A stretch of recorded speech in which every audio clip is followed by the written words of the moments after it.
তো এই পর্যায়ে আমরা বেশ কয়েকটি এরে ফাংশনের কাজ একসাথে দেখবো। একটা হলো কি, তারপরে কে আর সোর্ট, তারপরে কি কেসো, এগুলো কিভাবে কাজ করে।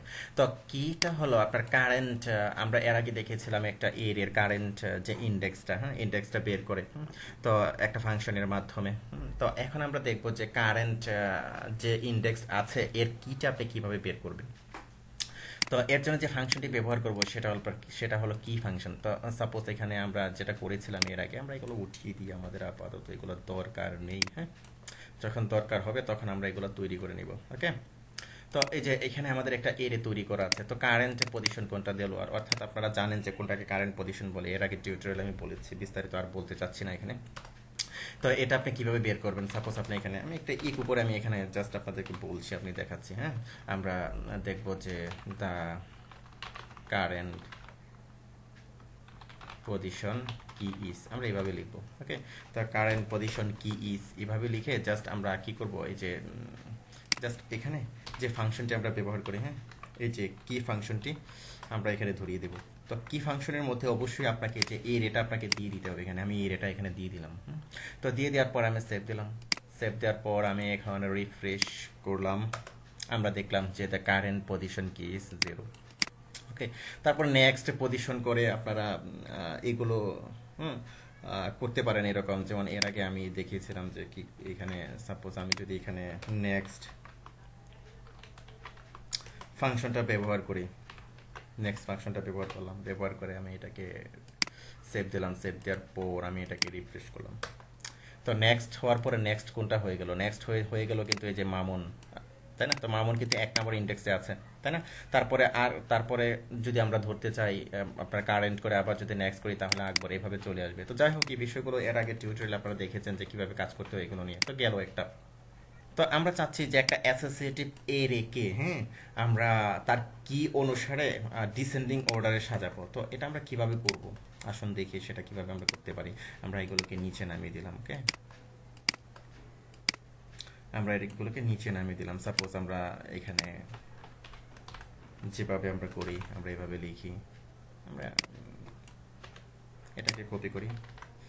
তো এখানে আমরা দিলাম সাপোজ 30 দেলোয়ার, তারপরে এখানে দিলাম সাপোজ আকবর দিলাম, সাপোজ আমরা দিলাম এখানে 35, তারপরে এখানে দিলাম সাপোজ মামুন, তো মামুন দিলাম সাপোজ 32, এরকম আমি দিয়ে নিলাম। ওকে,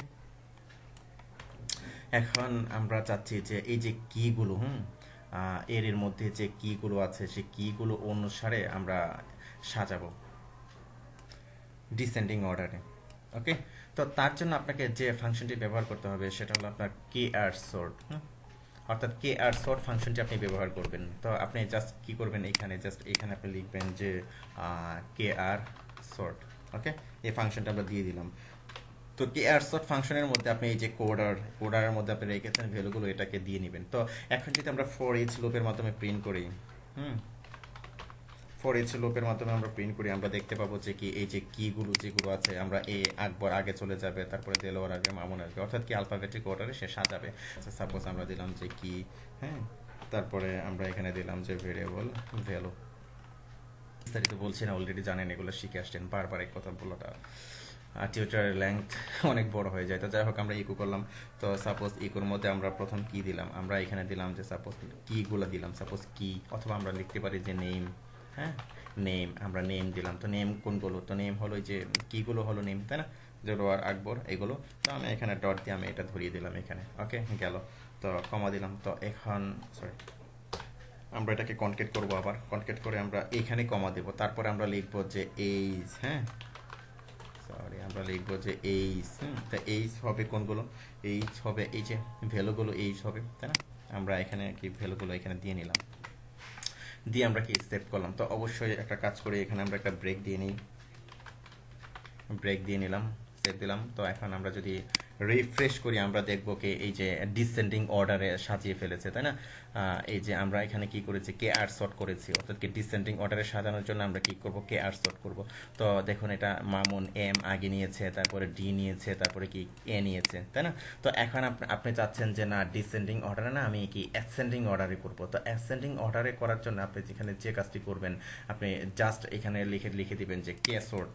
অর্থাৎ কি অনুসারে, এই যে কি অনুসারে কি করবে, এটাকে অ্যাসেন্ডিং অর্ডারে এটাকে সাজিয়ে ফেলবে।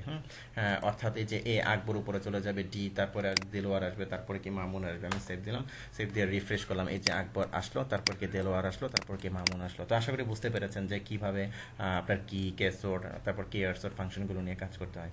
ওকে ফাইন, ধন্যবাদ।